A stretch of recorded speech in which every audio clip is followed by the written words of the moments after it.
have to still go into each and every week with the mentality to keep getting better, and that's what I plan on doing. Thanks. Next question, Ian Still, followed by Dan Roach. Hi, Cam. What was the message from maybe Belichick after the game to the team in the locker room, if you don't mind sharing? We just had to be better collectively. And he was right. And I think, we didn't play a good style of brand of football tonight, and they did, and they made more plays than us, so it led. Post-game show. The Rams are cruising thanks to a strong defensive effort tonight. And, of course, that ground game. Look at McVay. So excited about what he saw from his team tonight. Kenny Young there with the pick six. That made the score 17-0. And the Rams went on to win 24-3, a dominant effort over those Patriots. Welcome in, everybody, to the postgame show. I'm Colleen Wolfe with Steve Smith Sr., Joe Thomas, Michael Irvin. We have a lot to unpack here. Wasn't sure it was going to be this lopsided tonight, but it absolutely was. So let's take a look here at the NFC West. The standings, of course, the Rams, they hold on to that top spot, now move to 9-4 on the season with the Jets coming up next week. Of course, that Week 16 game against the Seahawks is a huge one. And then closing out the season there against the Cardinals. Cynthia Freeland says now that there is a 41% to win tonight at 6-6. Now they move to 6-7 with the loss. They could not get anything going whatsoever on offense. At the end of that game, Cam Newton was pulled. Jarrett Stidham was put in. So at this point, where does this team go from here? It seems like there's so many things that they need to fix this offseason. We spent the pre-show talking about, well, there's a chance they might be heating up. This defense is playing a little bit better. Irv, what do they have to do at this point? First of all, you and Steve spent the pre-show. Oh, now the bus is backing up on Let's me. Get this right. Well, no. We're just making sure Classic we bring correct information. There he is, not Sir Snitch himself. To the good people. We cannot give the good people back fake news. But Joe and I talked about can Cam move forward with this team, and we did not see that happening because we talked about the struggles they have in the passing game.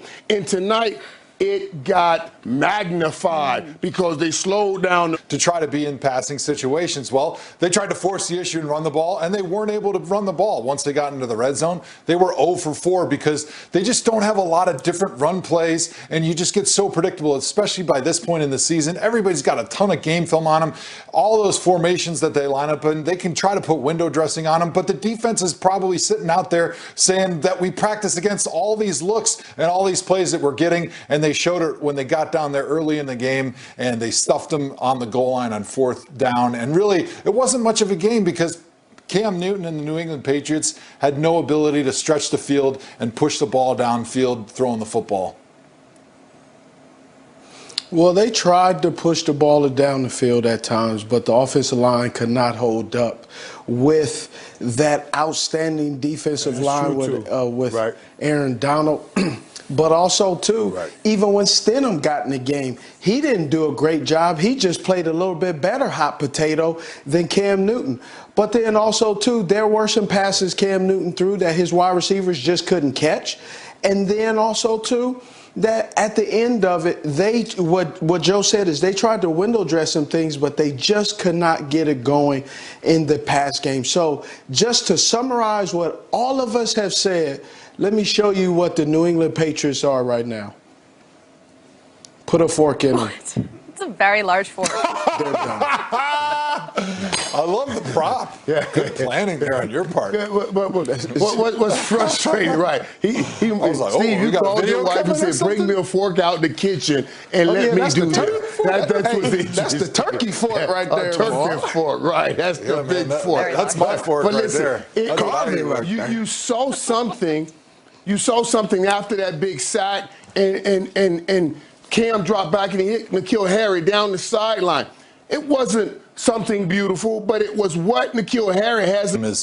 that's what you practice, and you are what you practice. So they don't get a lot of opportunities in practice working on their down-the-field passing game. They don't get a lot of opportunities working on timing with this receiver core that's been much maligned. And so they're not going to get any better at it. And so it's really difficult to get put in a situation like the Patriots were tonight where they're really far behind, and all of a sudden now they're going to be this down-the-field passing attack. It just doesn't work like that. So unless they make some big-time changes, I don't really see things being any different for the Patriots, certainly the rest of this season.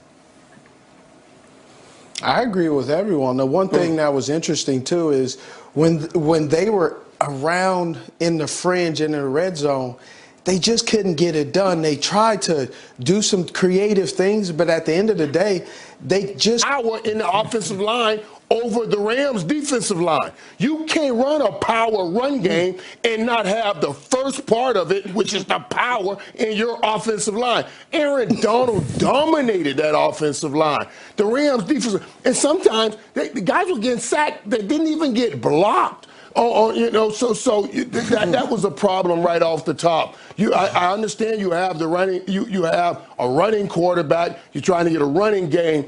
But the Rams said on defense, you will not be able to power us. So that was the problem. You got a power run game and no power on that offensive line. Joe, that was your job to say that, Joe. You are the offensive lineman on this show. You should have called your boys out on that offensive line. You're in trouble now, Joe. I just wanted to tee it up for you because I love what you failed to talk about was the red zone issues are because they don't have precision in their passing game. The windows get so much tighter down there, and they just don't have the accuracy and the precision that you need. And of course, they don't have the power either. No power. You guys need to get better if you're going to be a power rushing team. But come on, let's be honest. Aaron Rodgers is the best defensive tackle in the NFL. That front is unbelievable. And when you tell them, hey, this team's going to run the ball, I think they can load up and they can stop just about anybody, especially the Patriots. Yeah, serious power outage for the Patriots tonight there at SoFi. Joe, it was a dominant performance from him and this defense, but specifically on Donald. What did you see from him tonight?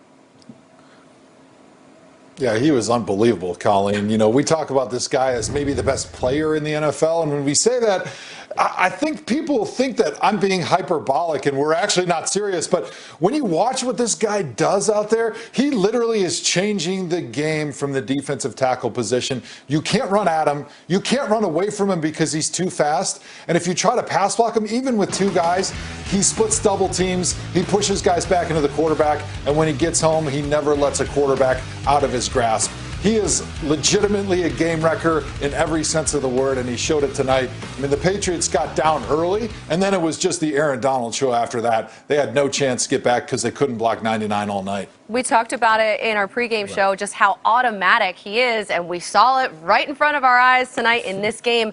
Now, let's take a look first at the NFC playoff picture as it stands right now. The Rams holding on to that top spot in the NFC West, moving to 9-4 on the season. Only the Packers and Saints have better records at this point. So, listen, Steve, when you take into account the way that this defense is performing at such a high level, really it is the new identity of this team. How far can that defense take them in the NFC and beyond? Well, starting off with just the Rams, all of them defensively, they present a problem for anybody. Third and long is exactly where they want you because that allows Aaron questioned it. Now you don't question it anymore. And so that allows a Jared Goff to get out on the edges. They can run their stretch plays and bootlegs. And now you have to look at this team on all three phases. Offense has always been an issue. And then defense is a headache, and then obviously on special teams. So this team is hitting on all cylinders at the right time, led by Aaron Donald and company on that defense. Now, you guys see that. It says 6 sacks, 10 quarterback hits on a power run game running back. That means every time, first of all, we shut you down, beat that Rams defense. And let's not forget yes, either that's what we get about on another show. Leonard Fournette, too, or Leonard Floyd, how great he looks. And Steve, I see you waving your hand. Steve trying to start some mess, Colleen. Go ahead, Steve. Steve is trying to start some mess. Steve, what mess are you starting, Steve? Irvin's trying to cut him off. Is it a mulligan or Melligan? Which one is it? Are we doing tapas stuff I again? don't know, man. I don't know what lesson you're getting me right now.